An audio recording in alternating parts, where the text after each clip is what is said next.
Assalamualaikum semuanya.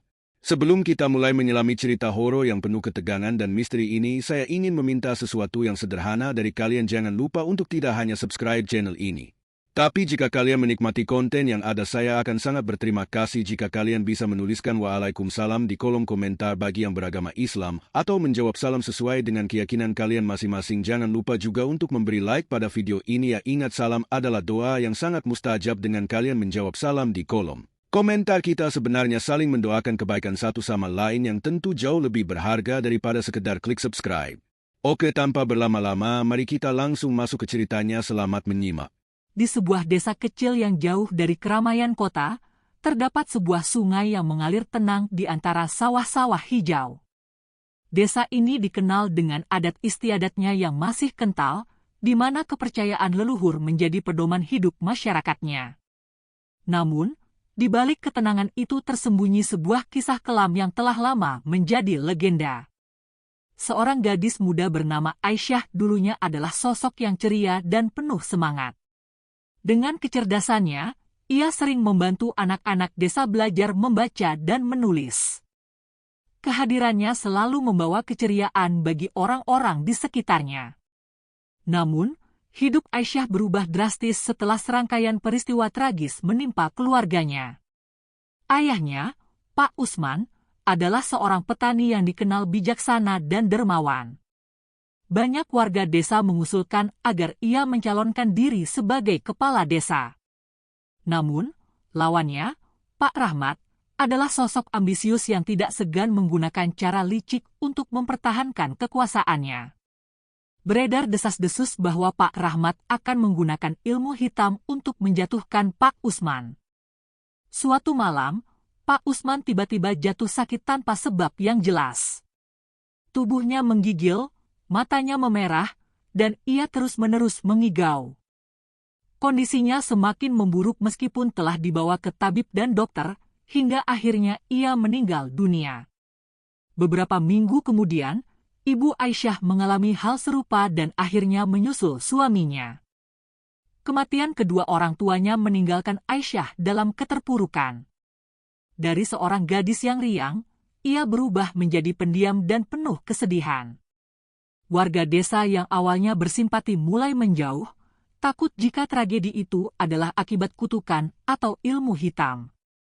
Rumah yang dulu hangat berubah menjadi sunyi dan mencekam. Setiap malam, Aisyah bermimpi tentang orang tuanya yang memanggil namanya, meminta keadilan atas kematian mereka. Ia pun mulai mencari jawaban. Dari desas-desus yang beredar, ia mendengar tentang kemungkinan keterlibatan Pak Rahmat dalam ilmu hitam. Dengan penuh tekad, Aisyah mengunjungi seorang dukun tua bernama Nyai Sari. Nyai Sari mengungkapkan bahwa Pak Usman kemungkinan besar disantet oleh seseorang yang takut kehilangan kekuasaan. Mendengar hal ini, hati Aisyah dipenuhi amarah. Dalam keputusasaan, Aisyah memutuskan untuk mempelajari ilmu hitam demi membalas dendam. Nyai Sari membawanya ke sebuah gua di kaki gunung untuk menjalani ritual pemanggilan kekuatan gaib. Dalam ritual itu, Aisyah harus menyerahkan sebagian jiwanya sebagai tanda kesetiaan. Setelah ritual selesai, ia merasakan perubahan dalam dirinya, auranya menjadi lebih gelap. Bulan demi bulan, Aisyah mempersiapkan diri hingga akhirnya ia mengirim santet kepada Pak Rahmat. Gejala yang sama seperti yang dialami ayahnya mulai menimpa Pak Rahmat. Tubuhnya melemah, matanya merah, dan ia terus dihantui oleh sosok tak kasat mata. Warga desa yang melihat kondisi Pak Rahmat mulai bertanya-tanya apakah ini adalah karma atas perbuatannya selama ini. Hingga akhirnya, Pak Rahmat meninggal dunia. Namun, kekuatan gelap yang telah Aisyah panggil tidak berhenti di sana. Seiring waktu, ia merasa kekuatan itu semakin menguasainya. Apa yang awalnya hanya dendam berubah menjadi kegelapan yang lebih besar. Warga desa kini benar-benar takut padanya, dan Aisyah semakin terisolasi dalam kesepian. Hidup Aisyah mulai berubah ketika seorang pemuda bernama Rahman kembali ke desa. Ia adalah anak dari Pak Rahmat, tetapi memiliki sifat yang berbeda jauh dari ayahnya. Sebagai seorang ustaz, Rahman dikenal santun dan penuh kasih sayang. Melihat Aisyah yang hidup dalam keterasingan, ia berusaha mendekatinya dengan cara yang lembut dan penuh kesabaran. Lambat laun, Aisyah mulai membuka diri kepada Rahman.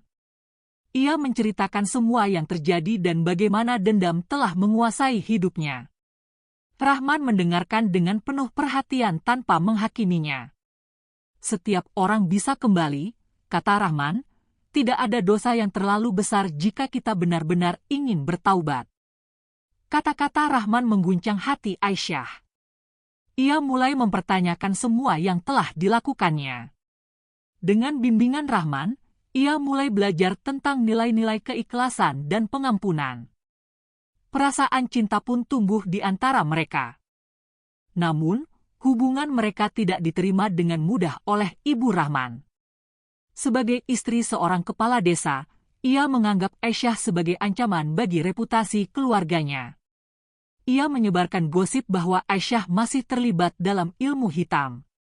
Fitnah itu semakin menjadi-jadi hingga suatu hari, Ibu Rahman pingsan di depan rumahnya. Warga desa yang melihat kejadian itu langsung menuduh Aisyah sebagai penyebabnya. Rahman yang mendengar kabar tersebut segera pulang dan mendapati ibunya dalam kondisi lemah. Setelah diperiksa oleh tabib, diketahui bahwa ibunya hanya kelelahan. Namun, warga desa yang telah terpengaruh oleh fitnah tetap menuduh Aisyah. Bahkan Ibu Rahman menggunakan kejadian itu untuk semakin menghasut warga desa agar menentangnya. Di tengah cobaan ini, Rahman tetap teguh membela Aisyah. Ia berusaha mengumpulkan bukti bahwa Aisyah telah benar-benar berubah. Namun, prasangka warga desa yang sudah tertanam begitu dalam membuat usahanya sulit. Kondisi kesehatan Aisyah semakin memburuk akibat tekanan mental yang terus-menerus. Hingga suatu malam, setelah berdoa bersama Rahman, ia tiba-tiba merasa sakit luar biasa. Dengan suara lemah, ia berkata, "Jika ini saatnya aku pergi, aku hanya ingin kau tahu bahwa aku mencintaimu." Rahman yang diliputi kecemasan segera meminta bantuan, namun sebelum bantuan tiba, Aisyah mengembuskan napas terakhirnya. Tangisan Rahman memenuhi ruangan. Warga desa yang sebelumnya mencemooh Aisyah mulai menyadari bahwa mereka telah salah menilainya. Namun, cerita tentang Aisyah tidak berhenti di situ. Rahman yang ingin membuktikan bahwa istrinya telah bertaubat sepenuhnya memasang kamera di makamnya. Pada malam hari, kain kafan Aisyah terlihat bergerak dan suara samar terdengar dari dalam kuburan. Kejadian ini membuat semua orang terpana. Rahman segera membongkar makam Aisyah, dan semua orang terkejut ketika mendapati tubuhnya masih utuh, bersih, dan segar. Tiba-tiba, Aisyah membuka matanya dan menarik napas dalam. Ia kembali hidup dengan aura yang damai dan suci. Ia berkata bahwa selama kematiannya, ia merasakan kedamaian yang luar biasa. Kejadian ini mengguncang seluruh desa. Ibu Rahman yang selama ini menentangnya menangis penuh penyesalan. Aisyah berkata, "Setiap orang berhak atas kesempatan untuk berubah, termasuk Anda." Setelah kejadian itu, kehidupan Aisyah dan Rahman berubah total. Mereka menjadi simbol taubat dan pengampunan di desa tersebut, membuktikan bahwa kegelapan, sebesar apapun, dapat dikalahkan oleh cahaya kebaikan dan kasih sayang.